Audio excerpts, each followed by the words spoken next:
Okay, so I want to start by looking at this little, the corner where both the U.S. foreign policy and the current crisis in Palestine and Israel, looking at the question that I asked whenever I started writing this paper, which is, can regional stability be sustained without democracy, accountability, and inclusion governance? For decades, U.S. policy towards Palestine and Israel has often rested in the assumption that stability can be maintained through deterrence, security coordination, and humanitarian. I'm sorry, I'm so tired and suddenly. Humanitarian assistance, even with deeper questions in accountability, rights, and representation of political legitimacy. So, whenever we're going in other words, strategy has not always been one of the resolutions. It's often been one of the management. The goal has been to contain violence, prevent regional spillover, and preserve diplomatic relationships. So I describe this condition as governance by exception. This is the distinction is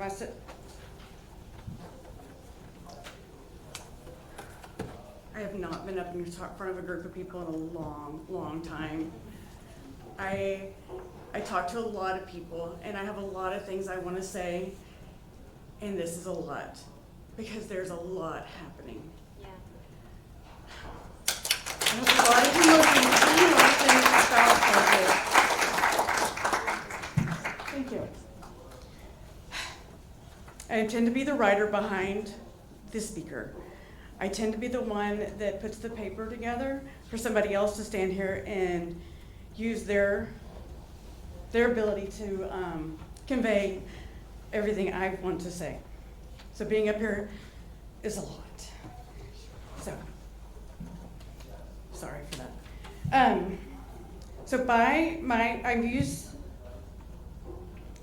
I describe this condition as governance by exception. So by governance by exception, I mean political arrangements in which ordinary expectations of democratic accountability, due process, and equal protection are suspended or selectively applied in the name of security. Institutions may still exist. They may still process salaries, coordinate and aid and administer permits, and participate in diplomatic frameworks. Institutions will still do the things. They will still pay the bills and send the military out, and they will do their things. But their administrative presence should not be mistaken for political legitimacy. What they're doing does not mean that they're right in the way that they're doing it. The distinctions between is central to my argument. An institution can function and still not be trusted.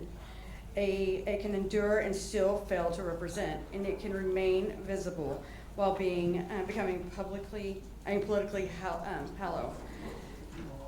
Politically, stability may be measured through ceasefire duration, security coordination, and aid delivery and institutional continuity. But from the ground, which I am an anthropologist, I study from the ground up in everything I do, and the governance is encountered through everyday life, through movement restrictions, checkpoints, policing practices, bureaucratic uncertainty, and access to humanitarian aid in the uneven application of rules. When I go into look at a area and I fell in love with Gaza and the Levant as a whole, when I go into these areas, I want to know how mom makes dinner for her kids. So when I was looking at this, I'm not going to say I don't care what the policy is on the Hill. I do care how that affects mom and how that affects her children. And so that was that's what I'm most passionate about. That is why this is so important to me. The policies have such an effect past the power that they give. Democracy, in the way in which we bring it to a society, and when we do make all these policies, it creates a ripple effect that goes all the way down to the neighborhoods in which they land in. So a population does not experience governance only through its constitutions, its treaties, or official statements. People experience governance through whether the rules are predictable, whether institutions are answerable, and whether harm is acknowledged, and whether there is a meaningful path to redress. So what are they going to do? How are they going to affect mom and her babies that are starving? U.S. conflict management has functioned in a form of governance by exception. When we typically go into a situation, we are looking at what we're going to get out of it. They like to, and I say they because I am full-blooded Irish American, but we go into it looking at from a power of humanitarian assistance, but it's when that humanitarian assistance becomes weaponized is when we have a problem and where we see the situation we're landed in now. When we allow the humanitarian assistance and the crisis containment to become a place in which it is more for control and less for the betterment of a society, that is where we land where we are now. And that is where we have a failure of democracy and its movements. Humanitarian systems reduce immediate suffering while leaving machinery that produces vulnerability intact. Each escalation is treated as a new crisis. We tend to take the crises, take the moments, and weaponize them into a way of what can they do to give us what we're wanting in that space, regardless of who's there and how it impacts them.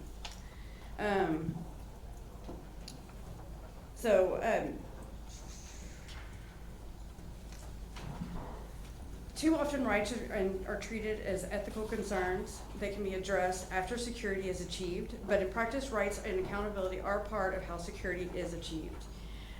When civilians' harm is normalized or obscured, political anger accumulates. When due process is inconsistent and absent, lawful authority loses credibility.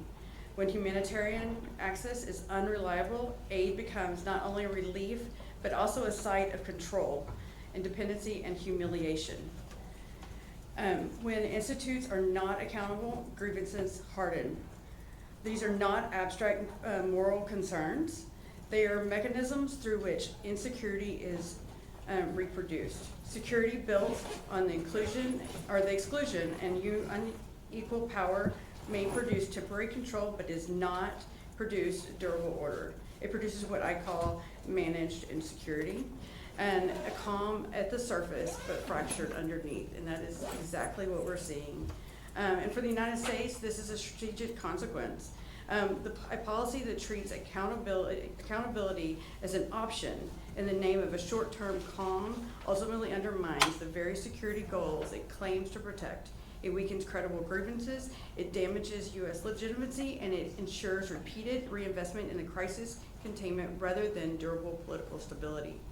So what I would rather better frame this to look like is I argue for the legitimacy-centered security framework. This framework would begin by rejecting the assumption that accountability and rights can wait until security is secured. Instead, it would recognize that people are more likely to comply with institutions that they experience as a fair, predictable, and answerable. A legitimacy-centered approach would still take security seriously, and it would still recognize the real risk of violence, fragmentation, and regional escalations.